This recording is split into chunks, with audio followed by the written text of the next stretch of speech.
UP police का second shift का paper आज हम एनालाइज करते हैं।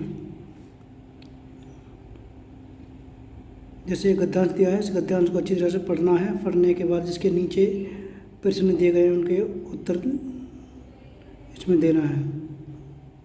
निम्नलिखित में से कौन सा विकल्प सूक्ति है? जैसे कि आप इस गद्यांश को अच्छे से पढ़ लेंगे, फिर उसके बाद नीचे दिए गए प्रश्नों के उत्तर आप देंगे इसे। निम्नलिखित में कौन सा विकल्प सूक्ति है? सूक्ति जो कहावत होती है वो, जिस पर उसकी दृष्टि सदा नीचे रहती है, उसका सिर कभी ऊपर ना होगा, ये इसका सही आंसर है।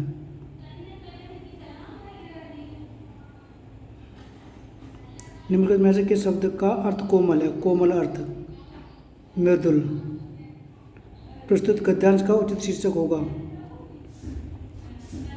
आत्मनिर्भरता। हमारे जीवन के फैसले लेने में कैसे आत्मनिर्भर बन सकते हैं? अपने विचार और निर्णय की स्वतंत्रता को बनाए रखने के लिए। 23 का बी इज करेक्ट आंसर। 24 व्यवहार की मृदुलता, इसका अर्थ क्या है? इसका है नम्र और उच्चाशा बनाती है। 24 का C is the correct answer. Kabir की उलटवासियों में कौन सा रस प्रमुख है? इनकी उलटवासियों में एक अद्भुत रस और शांत रस, ये दोनों ही सही है, पर इसमें अद्भुत रस ज़्यादा मान्य होगा, तो इसलिए 25 का होगा C is the right answer. Next, निम्नलिखित में से सही लोकोक्ति का चयन कीजिए। लोकोक्ति का चयन कीजिए। ना नॉर्मल तेल होगा ना राधा नाचेगी, ये तुम्हारी कहावत है, गांव में सभी लोग इस चीज़ को कहते हैं। ना नॉर्मल तेल होगा ना राधा नाचेगी। 26 का A is the correct answer. निम्नलिखित में से कौन सा जोड़ा समरूपी भिन्नार्थक है? अभिनय नाटक एक दूसरे के पर्यायवाची हैं। अनुचर नौकर पर्यायवाची हैं। आदि अंत ये पर्यायवाची हैं। और अवधि अवध अवधि ये इसके भिन्नार्थक शब्द हैं। चढ़ कमल में समास है चढ़ कमल। चढ़ कमल में समास होगा कर्मधारय समास। चढ़ कमल, चढ़ है कमल के समान, अर्थात कर्मधारय समास। सरोज शब्द का पर्यायवाची शब्द है तो सरोज, सर माने होता तालाब, जावान जन्मा, जो तालाब में जन्मा होता है उसे उसका पर्यायवाची देखना है, तो उसका पर्यायवाची है कमल। कमल इसमें है नहीं, तो कमल का पर्यायवाची इसमें दे रखा है। कमल का पर्यायवाची क्या है? अरविंद। 29 का ए था करेक्ट आंसर। अस्थिर विचार वाला व्यक्ति कुछ भी नहीं कर पाता, के भाव को व्यक्त करने वाली सही कहावत कौन सी होगी? सही कहावत होगी दुविधा में दोनों गए, माया मिली ना राम। 30 का बी द करेक्ट आंसर। सही अर्थ वाला शब्द युग्म कौन सा है? सर सर नहीं है ये। कुल कुल, कुल माने वंश होता है, ठीक है। कुल माने किनारा होता है, ये भी गलत है। आकार आखाना आकृति नहीं, ये नहीं है, इसको ऑप्शन है बी आंसर। 31 का बी द करेक्ट आंसर। मनोबल में कौन सी संधि होगी? मनोबल में लग रहा है मनोबल, इसका संधि विच्छेद होगा मनय धन बल, मनोबल। तो इसमें क्या है? विसर्ग लगे हुए हैं। क्या लगे हैं? ये विसर्ग। तो कौन संधि हो गई? विसर्ग संधि हो गई। विग्रह की दृष्टि से दिए गए विकल्प में से कौन सा विकल्प अनुचित है? कौन सा अनुचित? सही नहीं है, अनुचित। पहले प्रश्न को ठीक से पढ़ेंगे, फिर उसके बाद आंसर देना चाहिए। वन में वास सही है। वन में वास बोलते हैं। जल की धारा होती है। चंद्र का प्रकाश होता है। देश पर निकाला, ये नहीं होता, ये होता है, यहाँ पर नहीं आएगा, यहाँ आएगा से, देश से निकाला।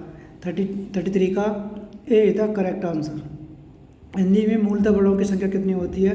जैसे कि आपने पढ़ा है, हिंदी की मूलतः वर्णों की संख्या 52 होती है। 34 का राइट आंसर डी। घा का उच्चारण स्थान कौन सा है? घा। अक है विश्व कंठराम, कंठ, कंठ का है। घा का उच्चारण क्या होगा? कंठ होगा। मैं इसके लिए आपको एक अच्छी सी वीडियो बना के डाल दूंगा, जिसे आप देख सकते हैं। इससे आपको ये सब उच्चारण स्थान सभी के वर्णमाला का पूरा उच्चारण स्थान आपको एक ही कविता के माध्यम से याद हो जाएगा। चलिए नेक्स्ट देखते हैं। घुड़दौड़ किस समास का उदाहरण है? घुड़दौड़, घोड़ा की दौड़ तत्पुरुष समास।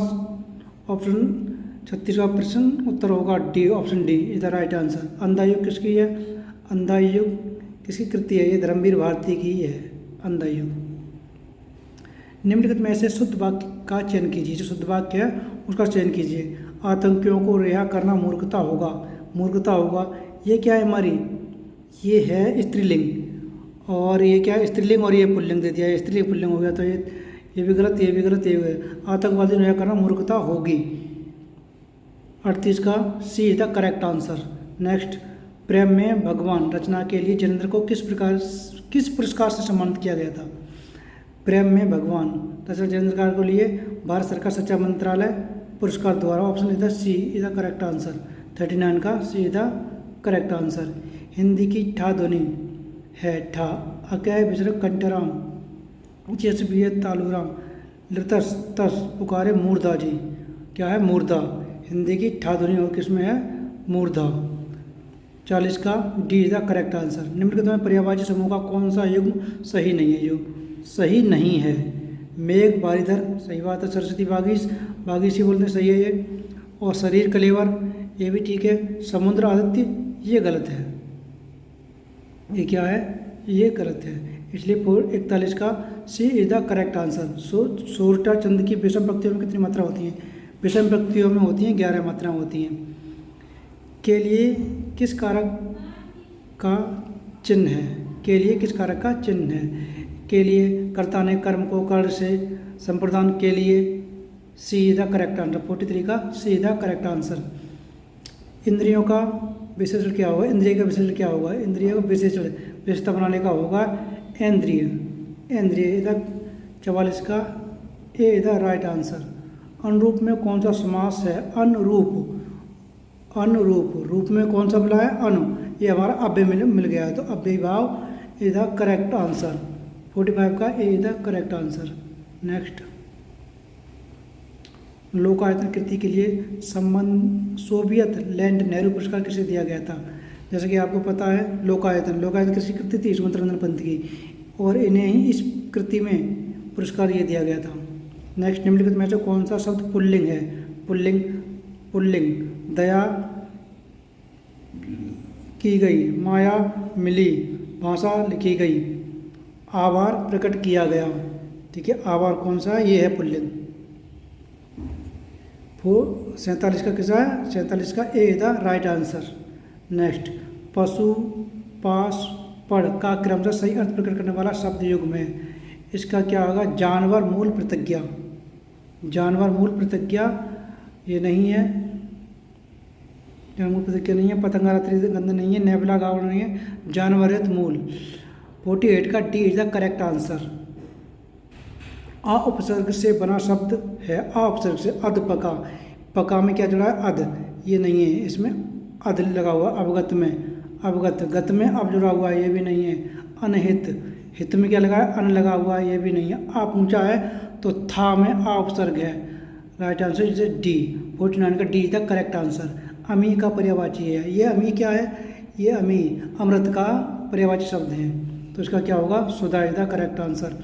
50 का C is the correct answer. निम्नलिखित में से कौन सा स्वरी संधि का उदाहरण है? स्वर संधि का उदाहरण है। सम योग, संयोग। ये क्या है? सम धन योग, सम धन योग। इसमें क्या है?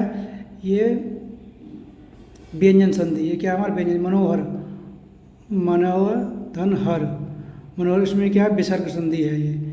ठीक है। नमस्कार में हूँ, क्या है? नमस्कार में क्या है? विसर्ग संधि है। तो पोधन अन, ये अयात संधि का उदाहरण है जिसमें स्वर संधि पूछा है। स्वर संधि जो अयात संधि के अंतर्गत ही आती है। पवन। 51 का A is the right answer. Next, गीदड़ का स्त्रीलिंग होगा। जैसे कि गांव में भी लोग बोलते थे गीदड़, गीदड़ी, गीदड़, गीदड़ी, तो इसका स्त्रीलिंग क्या होगा? गीदड़ का गीदड़ी। 52 का D is the correct answer. जो क्रिया अभी हो रही हो, जो क्रिया अभी हो रही हो, मतलब चल रही हो, खत्म नहीं हुई हो, तो क्या है? ये है अपूर्ण वर्तमान। क्या होगा? अपूर्ण वर्तमान। 53 का C is the correct answer. Next, निम्नलिखित वाक्यों में से किस वाक्य में आसन्नभूत है? आसन्नभूत, जो अभी अभी खत्म हुआ हो सकता है मैं चलूँ? नहीं। वे दिल्ली चले गए? नहीं। शिक्षक पढ़ा रहे होंगे? नहीं। मोहित स्कूल पहुंच चुका है। ये क्या है, अभी अभी क्रिया खत्म हुई है, तो इसमें कौन सा है, आसनभूत। 54 का C is the correct answer. Next, निम्नलिखित वाक्यों में से समुच्चय बोधक अव्यय किस वाक्य में? समुच्चय बोधक, समुच्चय बोधक बोलते हैं जो दो शब्दों को जोड़ने वाले शब्द होते हैं। सीता और गीता, इसमें और आ रहा है द करेक्ट आंसर। 55 का C is the correct answer. Sita और गीता पढ़ती है, ये दो जोड़ते हैं, इसलिए समुच्चय बोधक हो गया। कंजूसी से धन व्यय करने वाला के लिए एक शब्द क्या आएगा? इसके लिए आएगा मसड़। 56 का C is the correct answer. तो सभी लोग इसको एक बार अच्छे से एनालाइज कर लें, और जो 25 अगस्त को पेपर होगा वो इसी के इर्द गिर्द होगा, इसलिए इसे अच्छे से पढ़ें और इसी से संबंधित क्वेश्चनों को और ठीक से पढ़ लें, जिससे आपको पेपर करने में सहज हो।